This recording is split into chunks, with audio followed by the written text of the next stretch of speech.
Sir, it is my proud privilege to initiate this important debate on the 11th plan in this august House.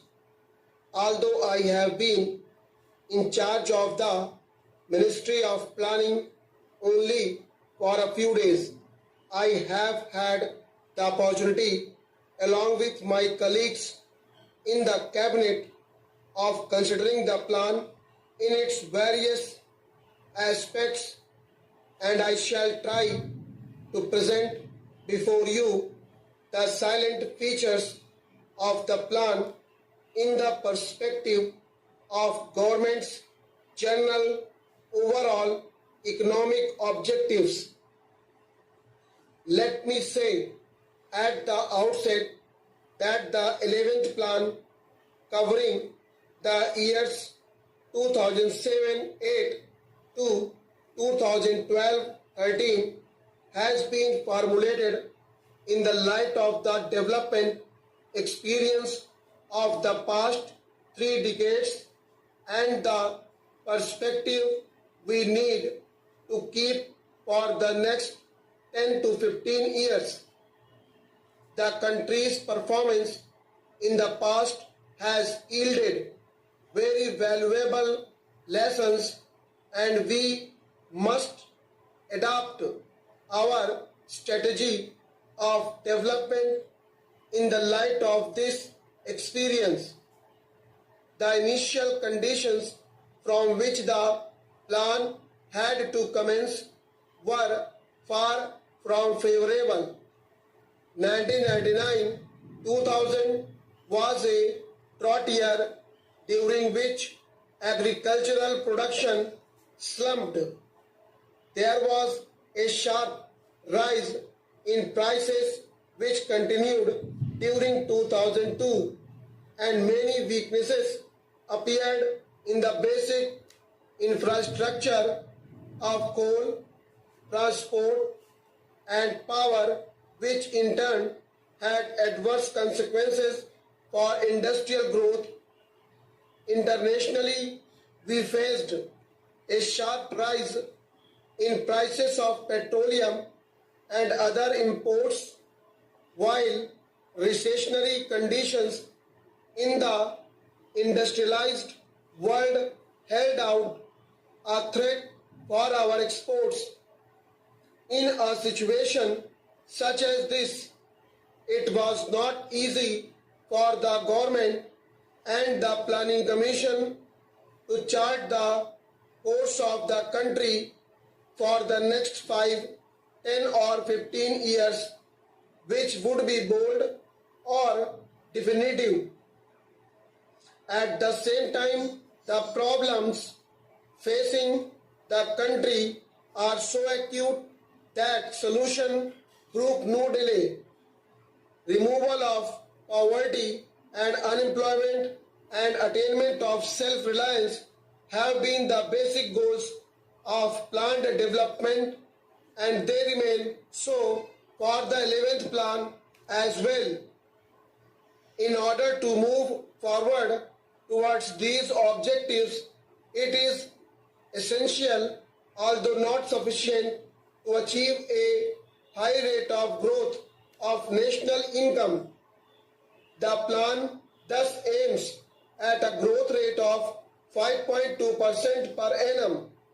This is not an ambitious target, especially since 1999-2000 was year of low output, but it still requires assiduous efforts to utilize excess capacity in the system and to build new productive capacities in industry as well as agriculture, in power and in transport, so as to sustain the momentum of development in the years to come beyond the present plan period.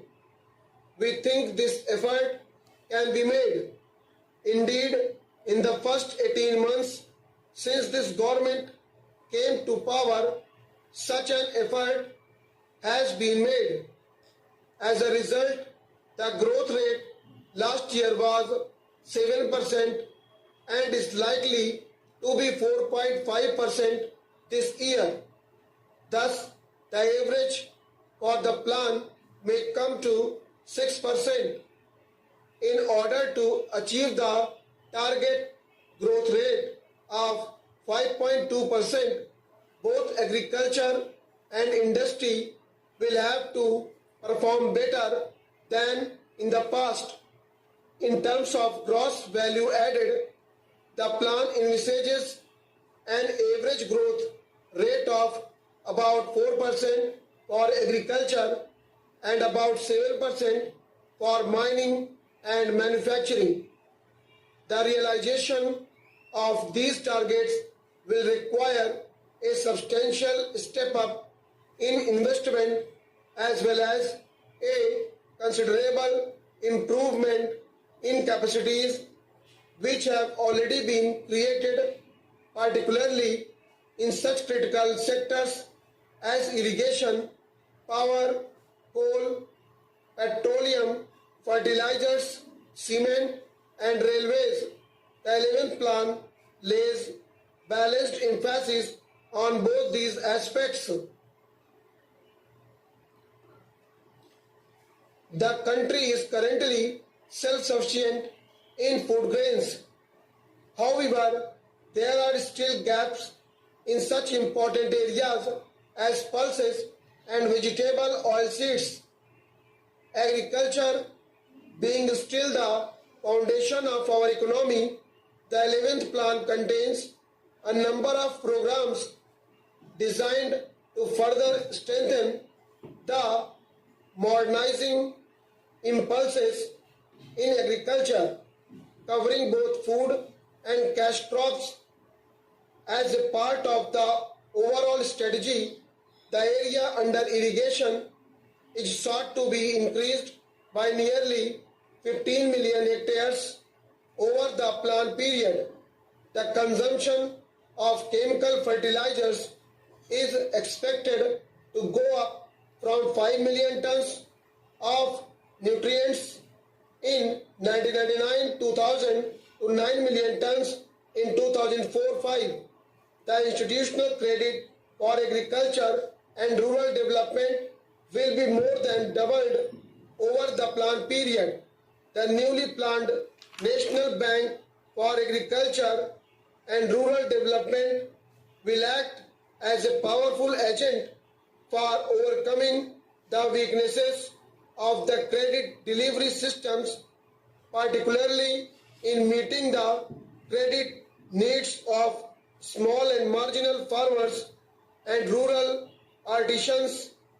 Apart from crop husbandry, considerable stress has been laid on the development of subsidiary occupations like animal husbandry, horticulture, fisheries, social and farm forestry. The Dairy Development Program alone is expected to benefit about 15 million families. It is the declared policy of the government to provide remunerative prices for farm produce and to strengthen the infrastructure for marketing so that farmers have an adequate incentive to produce more stock.